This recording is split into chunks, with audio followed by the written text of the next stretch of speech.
2006 में साइंटिस्ट ने एक फैसला लिया और पूरी दुनिया की किताबें बदल गई। प्लूटो अब प्लेनेट नहीं।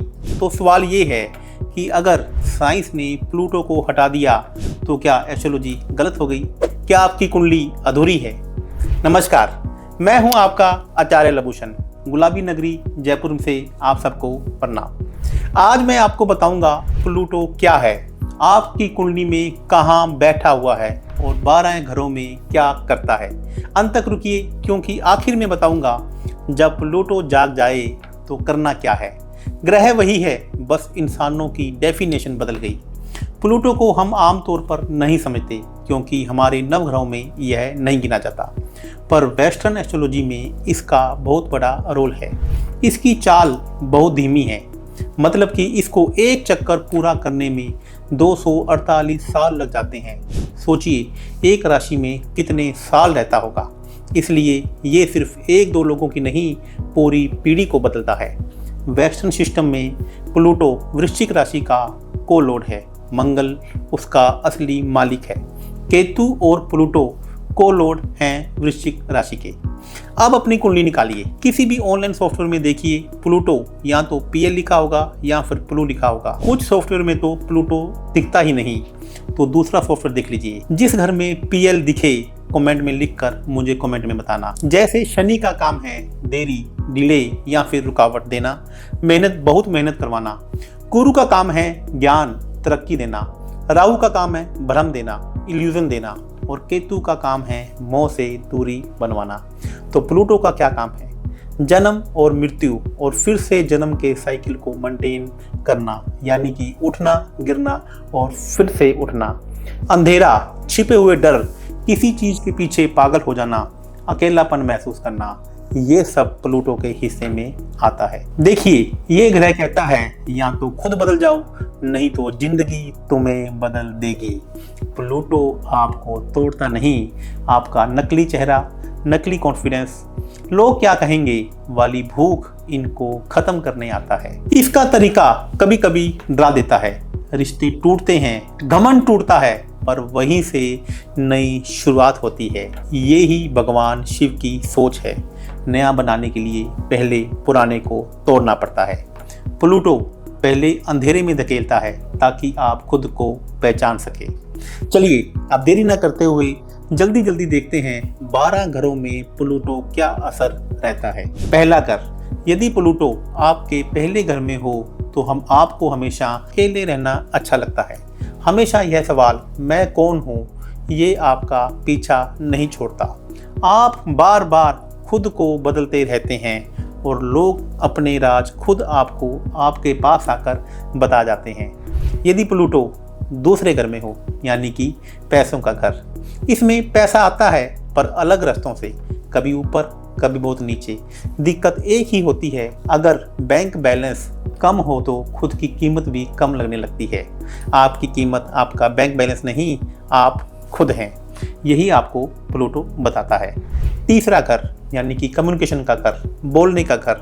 आपकी सोच इतनी गहरी होगी कि कभी कभी खुद भी डर जाएंगे। आप बातों से किसी की भी सोच बदल सकते हैं और दूसरों के राज निकालने में आप उस्ताद हो सकते हैं। चौथे घर में प्लूटो हो तो क्या होगा? क्योंकि चौथा घर है घर और माँ का। माँ से गहरा रिश्ता होगा पर उलझा हुआ होगा।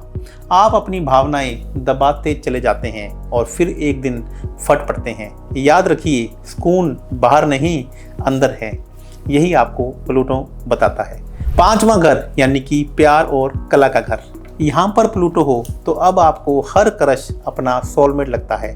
कला में आप जादूगर हैं और अब आपके अंदर का बच्चा कभी नहीं मरता। छठा घर, ये नौकरी और सेहत का है। ऑफिस में रोज किसी न किसी से खटपट अब आपकी चलती रहती है। सब कुछ आपको अपने कंट्रोल में चाहिए। सेहत अचानक से बिगड़ जाती है। देसी इलाज और ज्योतिष की तरफ आपका अट्रैक्शन अब जरूरत से ज़्यादा रहता है। जहाँ कंट्रोल की जिद है वहाँ प्लूटो का इम्तहान है। अब बात करते हैं 7वें घर की, यानी कि शादी का घर, स्टेबिलिटी का घर। इस घर में प्लूटो हो तो रिश्तों में लड़ाई इस बात की होगी किसकी बात ऊपर रखी जाएगी। आपको दिल की गहराई तक जुड़ने वाला साथी चाहिए। हल्का फुल्का रिश्ता अब आपको बोर करता है।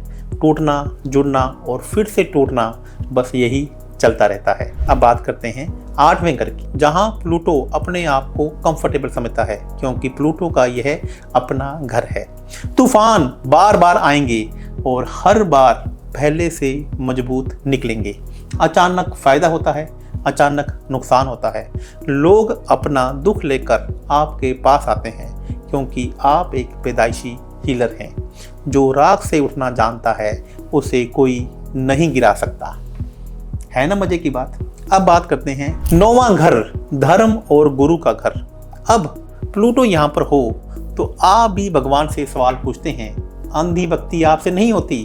पहले आप लॉजिक से, विश्वास से हर चीज़ को समझेंगे और फिर आप उस पर विश्वास करेंगे। गुरु से आपका जुड़ाव ऐसे होगा जैसा पिछले जन्म से है। हर लंबी धार्मिक यात्रा आपको बदल कर लौट आएगी। यही 9वां घर प्लूटो, 9वें घर में प्लूटो हो तो दिखाता है। अब बात करते हैं 10वें घर की, यानी कि करियर का घर, स्टेटस का घर। छोटी पहचान से अब आपका मन नहीं भरता। करियर में उठना, करियर में गिरना, फिर से उठना, बस यही लगा रहता है। आपकी मौजूदगी ही भारी होती है। आप बॉस के नीचे नहीं, बॉस बनने के लिए बने हैं। यही 10वें घर में प्लूटो दिखाता है। 11वां घर, दोस्त और फायदे का घर। दोस्त हो तो पावरफुल होंगे या सिर्फ मतलब के। धोखे के इम्तिहान चलते रहते हैं, पर जो चीज आप ठान लो उसके पीछे आप पूरी जान लगा देते हैं। यही है 11वें घर की प्लूटो का राज। और अब बात करते हैं लास्ट, यानी कि अंतिम घर, मोक्ष का घर, यानी कि 12वां घर। बाहर से शांत पर अंदर एक तूफान चलता रहता है। सपने अब आपके बहुत गहरे होते हैं। आपको नशे और भागने की आदत से बचना है। आपका असली घर आपके अंदर है, बाहर नहीं। अगर बार बार सब बनकर टूट रहा है, किसी चीज या इंसान का पागलपन चढ़ता या उतरता है, खुद को बदलने की बेचैनी है, तो समझ जाइए अब आपका प्लूटो जाग चुका है। तो लड़िए मत, मान लीजिए, खुद से पूछिए फिर किसी सच से कि मैं किस सच से भाग रहा हूँ। अपनी कमियों को पहचानिए, चाहे वो जलन हो, गिल्ट हो, हर चीज को कंट्रोल करने की आदत हो। अपने पुराने वर्जन को जाने दीजिए। नया बनने के लिए पुराना थोड़ा मरना पड़ता है। और अगर आप भी जानना चाहते हो कि आपकी कुंडली में प्लूटो किस घर में क्या खेल खेल रहा है, कब आपका अच्छा समय आएगा, तो पर्सनल कंसल्टेशन लीजिए। लिंक नीचे बायो में है। कमेंट में अपना प्लूटो का घर लिखिए। वीडियो अच्छी लगे तो लाइक और शेयर कीजिए। सब्सक्रिप्शन का बेल आइकन जरूर दबाइए।